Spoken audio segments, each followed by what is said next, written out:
창세기 11장. 당시에는 온 세상 사람들이 사용하는 언어가 하나여서 모두가 같은 말을 썼다.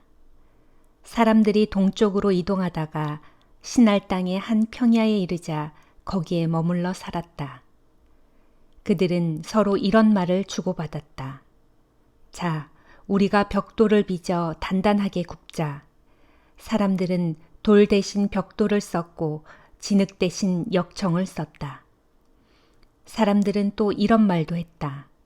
자, 우리가 함께 도시를 건설하자. 하늘까지 닿는 망대를 세우자.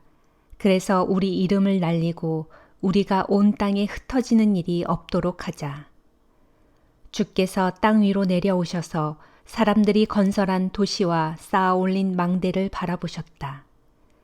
주께서 말씀하셨다. 저들은 모두 한 민족이고 모두 똑같은 언어를 사용하다 보니 이런 짓을 시작했구나. 이제 저들이 마음만 먹으면 못할 짓이 없겠구나. 자, 이제 우리가 내려가서 저들의 언어를 뒤섞어 놓자. 그래서 저들이 서로의 말을 알아듣지 못하게 하자. 주께서 사람들을 거기에서 땅 위 곳곳으로 흩으셨다. 그러자 사람들은 성 쌓던 일을 중단할 수밖에 없었다. 주께서 사람들이 쓰는 언어를 섞어 놓아 그들을 온 땅에 흩어져 살게 하셨다. 이런 뜻에서 그 성의 이름이 바벨이라 불리게 되었다. 셈의 후손들은 다음과 같다. 홍수가 끝난 지 2년 뒤 셈은 아르박삿을 낳았다. 그때 셈의 나이는 100세였다. 셈은 아르박삿을 낳은 뒤에도 500년을 더 살며 아들, 딸을 낳았다. 아르박삿은 35세에 셀라를 낳았다. 아르박삿은 셀라를 낳은 뒤에도 403년을 더 살며 아들, 딸을 낳았다. 셀라는 30세에 에벨을 낳았다. 셀라는 에벨을 낳은 뒤에도 403년을 더 살며 아들, 딸을 낳았다. 에벨은 34세에 벨렉을 낳았다.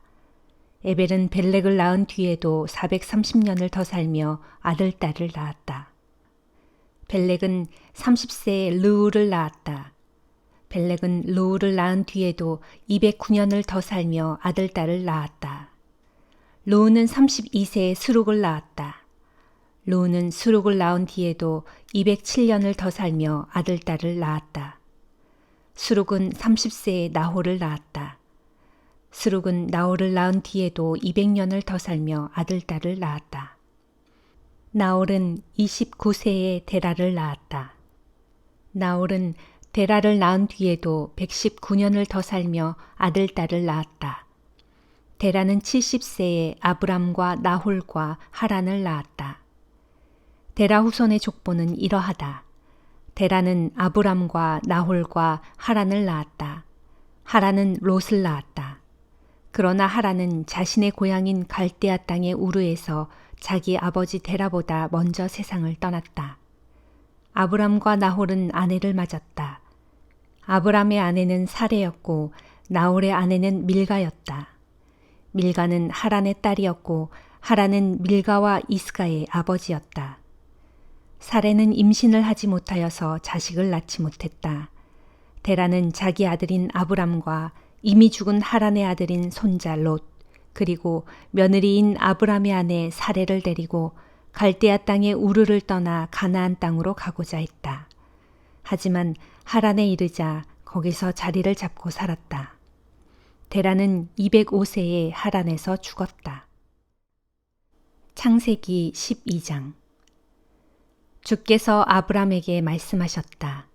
너는 내 고향, 내 친척, 내 아버지의 집을 떠나 내가 장차 네게 보여줄 땅으로 가라.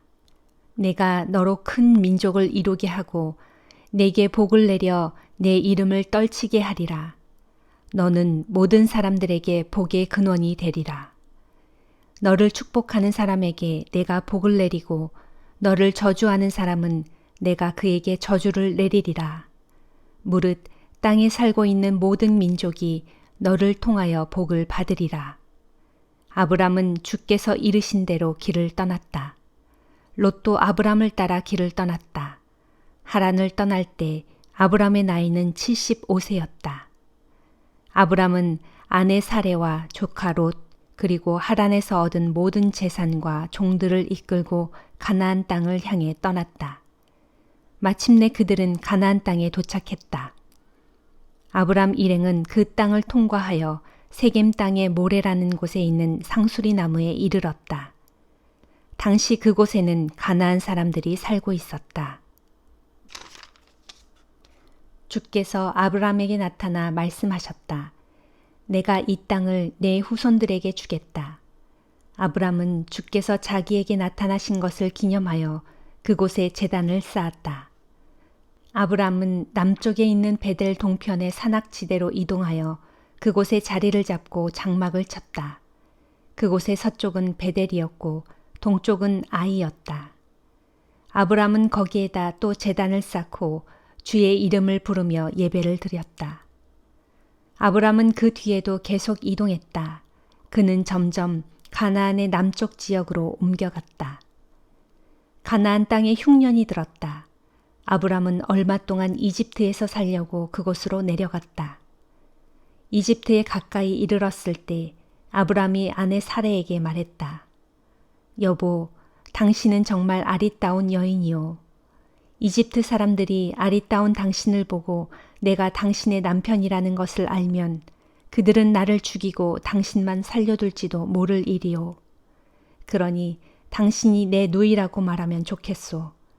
그러면 당신으로 인해 그들이 나를 잘 대접해 줄 것이고 당신 덕분에 내 목숨을 부지할 수 있을 것이요. 아브람이 이집트 땅에 들어갔을 때 이집트 사람들 사이에 아브람의 아내 사레가 무척 아리따운 여인이라는 소문이 퍼져나갔다. 파라오의 신하들도 사레를 보고 참 아리따운 여인이라고 입을 모았다. 그들이 파라오에게 이 일을 보고했다. 결국 사레는 왕궁으로 불려 들어갔다. 사레 덕분에 아브람은 파라오의 극진한 대접을 받았다. 아브람은 양과 소와 암나귀와 순나귀와 낙타, 거기에다 종들까지 선물로 받았다. 하지만 주께서 파라오와 그의 왕실에 벌을 내려 그들로 심한 병을 앓게 하셨다. 아브람의 아내 사레의 일 때문이었다. 파라오가 아브람을 불러들여 말했다. 너는 어쩌자고 이런 일을 벌였느냐? 저 여인이 내 아내라는 말을 왜 하지 않았느냐? 저 여인이 내 누이라고 말했기 때문에 내가 저 여인을 아내로 맞아들이려 한 것 아니냐. 내 아내가 여기 있다.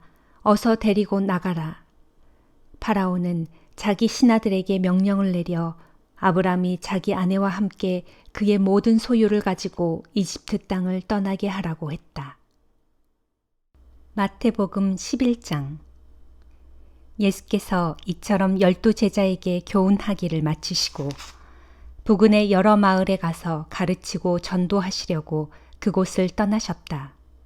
그 무렵 감옥에 갇힌 세례 요한은 그리스도께서 하신 일을 모두 전해 듣고 자기 제자들을 예수께 보내어 질문했다. 우리가 그토록 기다려온 분이 바로 선생님이십니까? 아니면 우리가 다른 분을 더 기다려야 합니까? 예수께서 그들에게 대답하셨다. 요한에게 돌아가 내가 한 일을 당신들이 본 그대로 알리시오. 맹인이 보게 되고 안진뱅이가 걸으며 나병 환자가 깨끗해지고 귀머거리가 듣게 되고 죽은 사람이 살아나고 가난한 사람이 기쁜 소식을 듣게 된다고 말하시오. 그리고 나를 의심하지 않는 사람은 복이 있다라고 전하시오. 요한의 제자들이 돌아가자 예수께서 세례자 요한을 두고 군중에게 이렇게 말씀하셨다. 여러분은 어떤 사람을 만나려고 광야로 나갔습니까? 바람에 흔들리는 갈대 같은 사람을 만나러 간 것입니까? 아니면 왕궁에 있는 왕자처럼 화려하게 차려입은 사람을 만나러 갔습니까? 그렇지 않다면 하나님의 예언자를 만나러 갔습니까? 그렇습니다. 사실 그는 예언자보다 더 훌륭한 사람입니다. 이 사람 요한을 두고 성경은 기록하기를 보라, 내가 너보다 앞서 내 사자를 보내겠다. 그가 내 앞에서 내 길을 준비하고 닦을 것이다 했습니다. 내가 진정으로 여러분에게 말합니다. 일찍이 여자의 몸을 통해 태어난 사람들 중에 세례 요한보다 더 큰 인물은 없습니다. 그러나 하늘나라에서는 가장 작은 사람이라도 요한보다 더 큽니다. 세례 요한 때부터 지금까지 하늘나라는 계속 침략을 당하고 있습니다. 그런데 침략하는 자들이야말로 하늘나라를 차지하게 될 것입니다. 모든 예언서와 율법이 예언하는 일은 세례 요한에게서 끝납니다. 여러분이 예언서와 율법의 참뜻을 알고자 합니까? 그렇다면 언젠가는 오리라고 예언된 엘리야가 바로 세례 요한이라는 사실을 분명히 깨달아야 합니다. 들을 귀가 있는 사람은 알아들으십시오.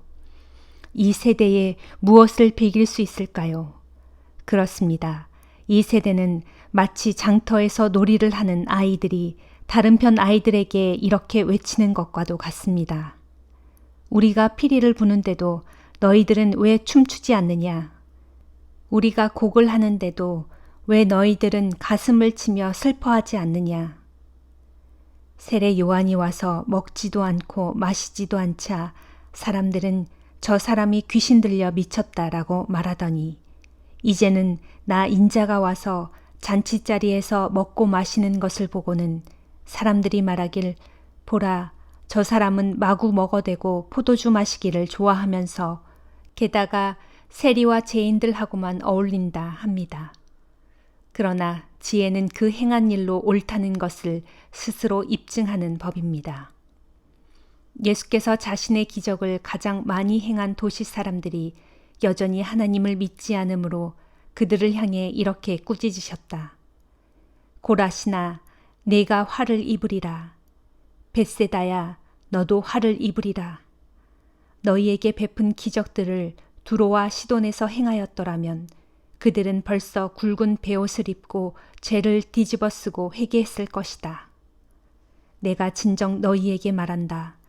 심판날에는 두로와 시돈이 너희보다 오히려 가벼운 벌을 받을 것이다. 그리고 너 가버나움아, 내가 하늘에까지 높아질 것 같으냐? 도리어 지옥까지 떨어질 것이다.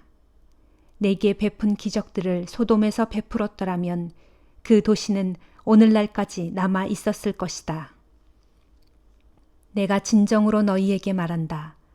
심판날에는 너희는 소돔이 받은 벌보다 더 가혹한 벌을 받을 것이다. 그때 예수께서는 이렇게 기도하셨다. 하늘과 땅의 주님이신 아버지, 아버지께서는 스스로 똑똑하다고 여기는 자들에게는 이 진리를 감추시고 도리어 순전한 어린아이들에게는 이 진리를 나타내 보이시니 감사합니다. 그렇습니다. 아버지, 이것이 아버지의 기쁘신 뜻이었습니다. 아버지께서는 모든 것을 제게 맡기셨습니다. 오직 아버지 외에는 아들을 아는 이가 없고 아들과 또 아버지를 알게 하려고 아들이 택한 사람들 외에는 아버지를 아는 이가 없습니다. 수고하고 무거운 짐진 자들이여 다 내게로 오십시오. 내가 여러분을 편히 쉬게 하겠습니다. 나는 온유하고 겸손하니 누구든지 내 멍에를 메고 내게서 배우십시오. 그리하면 여러분의 마음이 참된 안식을 얻을 것입니다. 진실로 내 멍에는 편하고 내 짐은 가볍습니다. 느헤미야 1장. 이것은 하가랴의 아들 느헤미야의 기록이다. 페르시아 왕 아닥사스다 20년 기슬르월 나는 수산에 있는 페르시아 왕의 겨울 궁전에 있었다. 그때에 나의 아우 하나니가 몇몇 사람들과 함께 유다에서 올라와 나를 찾아왔다. 그래서 나는 포로로 붙잡혀가지 않고 그 땅에 아직 남아있는 유다 사람들의 사정과 예루살렘의 형편에 관해 그들에게 물었다. 그들이 나에게 말했다. 포로로 잡혀가지 않고 그 땅에 아직 남아있는 유다 사람들은 지금 아주 큰 수모와 곤란을 당하고 있습니다. 예루살렘 성벽은 무너진 채 오랜 세월 동안 그대로 방치되어 있고 예루살렘 성문도 불에 타서 없어졌습니다. 나는 그 참담한 소식을 전해 듣고서 그만 주저앉아 엉엉 울고 말았다. 그 후로 나는 며칠 동안이나 큰 슬픔에 잠긴 채 금식하면서 하늘의 하나님께 기도했다. 그때 나는 이런 기도를 드렸다. 오 주여 하늘의 하나님이시여, 크고 두려우신 하나님이시여, 주께서는 한 번 맺으신 언약을 변함없이 신실하게 지키시고 주를 사랑하며 주의 명에 따라 사는 이들에게는 한결같은 사랑을 베풀어 주시는 분입니다. 오 주여, 이제 이 종을 굽어 살펴보시고 이 종의 기도를 들어주소서.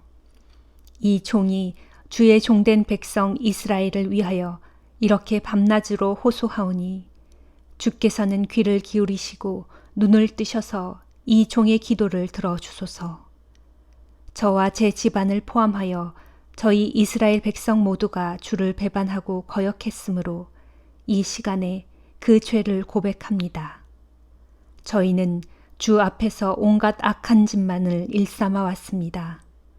저희는 주의 종 모세가 저희에게 전하여 준 주의 계명과 율법을 거역하고 지키지 않았습니다. 그렇더라도 주께서는 주의 종 모세에게 약속하셨던 말씀을 기억하소서. 주께서는 약속하시기를 너희가 나를 배반하고 거역하면 내가 너희를 온 세상의 여러 민족들 가운데로 뿔뿔이 흩어버리겠다. 그러나 만일 너희가 회개하고 내게로 돌아와서 내 계명을 다시 존중하고 실천하면 너희가 하늘 끝으로 쫓겨났을지라도 내가 거기서 너희를 불러 모아 다시 데려오겠다.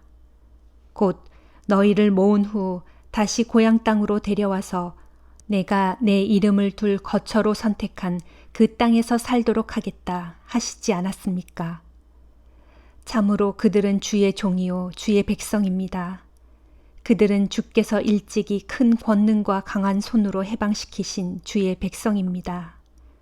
오 주여, 이 종의 기도를 들어주소서. 주의 이름을 경외하고 기뻐하는 주의 종들의 호소를 귀를 기울이소서. 오늘 주께서 이 종을 도우셔서 이 나라의 왕 앞에서 큰 은총을 입게 하소서. 당시에 나는 페르시아 공중에서 왕의 술잔을 맡은 자로서 왕에게 술을 따라 올리는 일을 하고 있었다. 사도행전 11장. 유대에 있는 사도들과 신자들은 이방인들도 하나님의 말씀을 받았다는 소식을 들었다. 베드로가 예루살렘으로 돌아오자 할례받은 유대인 신자들은 베드로를 비난하면서 당신은 할례받지 않은 이방 사람들의 집에 들어가 그들과 함께 음식을 먹었다지요 하고 따졌다. 그래서 베드로는 그동안에 있었던 일들을 그들에게 낱낱이 설명해 주었다.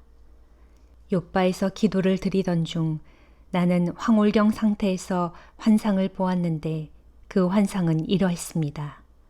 내 귀퉁이를 끈으로 맨 큰 보자기 하나가 하늘에서 내려왔습니다. 내가 그 보자기 안을 들여다보니 거기에는 온갖 종류의 짐승들, 곧 들짐승과 길짐승과 날짐승들이 들어있었습니다. 그때 베드로야, 일어나서 그것들을 잡아먹어라 하는 음성이 하늘에서 들렸습니다. 그래서 저는 대답했습니다. 주님, 절대 그렇게 할 수 없습니다. 저는 지금까지 한 번도 불결하거나 더러운 음식을 먹어본 적이 없습니다. 그러자 하늘에서 음성이 또다시 들려왔습니다. 어느 것이든 더럽다고 하지 말아라. 모두가 다 하나님께서 깨끗하게 만드신 것이다. 이런 일이 3번이나 되풀이된 후 그 보자기는 하늘로 들려 올라갔습니다. 바로 그때 가이사랴에서 온 3사람이 제가 묵고 있던 집으로 찾아와 자신들과 함께 가자고 청했습니다. 그리고 그 순간에 성령께서는 망설이지 말고 그들과 같이 가라고 제게 일러주셨습니다. 그래서 저는 여기 계시는 6 형제들과 함께 그 사람들을 보낸 백부장의 집으로 갔습니다. 그 백부장은 제게 이런 말을 했습니다. 즉 자기에게 천사가 나타나서 욥바로 사람을 보내어 베드로라고 하는 시몬을 모셔오라고 지시했다는 것과 그러면 그가 와서 너와 내 온 집안이 구원을 받을 수 있도록 하나님의 말씀을 전하여 줄 것이라고 말했다고 했습니다. 그리하여 저는 그 집에 들어가 복음을 전했습니다. 그런데 복음을 전하기 시작하자마자 성령이 처음에 우리에게 내리셨던 것과 마찬가지로 그들에게도 내리셨습니다. 바로 그때 저에게는 세례 요한은 물로 너희에게 세례를 주었지만 너희는 장차 성령으로 세례를 받을 것이다 라고 하셨던 예수님의 말씀이 생각났습니다.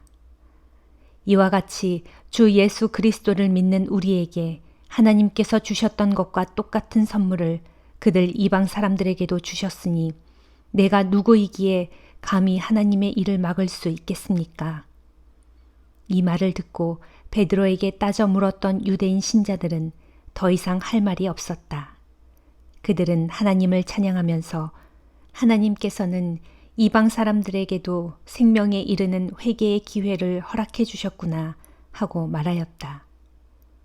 그 무렵 스데반에게 가해진 핍박 사건 이후로 잇따라 일어난 박해 때문에 각처로 뿔뿔이 흩어진 신자들은 페니키아, 키프로스, 안디옥까지 다니면서 유대 사람들에게만 복음을 전했다.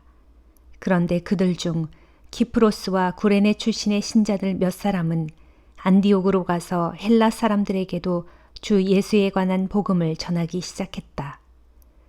주님의 손길이 그들과 함께 하셨으므로 많은 이들이 믿음을 갖게 되어 주님께로 돌아왔다. 예루살렘 교회가 이 소식을 듣고는 바나바를 안디옥으로 보냈다. 안디옥에 도착한 바나바는 하나님께서 베푸신 은혜의 증거들을 보고 크게 기뻐하였다.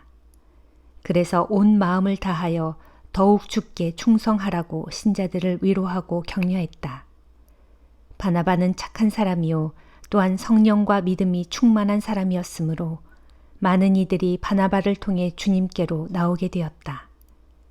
그 후 바나바는 사울을 찾으러 다소로 갔고 거기서 바나바는 사울을 만나 그를 데리고 함께 안디옥으로 돌아왔다.